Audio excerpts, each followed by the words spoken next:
তোমরা যদি ইমামে হুসাইন রাদিয়াল্লাহু তাআলা আনহু এর সাথে যুদ্ধ করো তবে আল্লাহ রাসূলের দরবারে কি জবাব দিবে? হ্যাঁ, এই জবাব কি আমর বিন সাদের কাছে আছে? এর কি কোনো জবাব ইয়াজিদি বাহিনীর কাছে আছে? এদের কাছে কোনো জবাব নাই।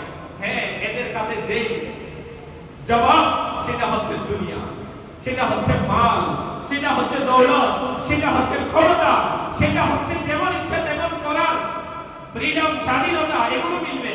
কারণ এজিদ তো তাদেরকে এগুলো দিয়েছে, জেনা বেবিচার আম করে দিয়েছে, মদকে আম করে দেওয়া হয়েছে, অপসংস্কৃতিকে আল্লাহ তাআলার বানা সমাজের মধ্যে সেটাকে ছড়িয়ে দেওয়া হয়েছে।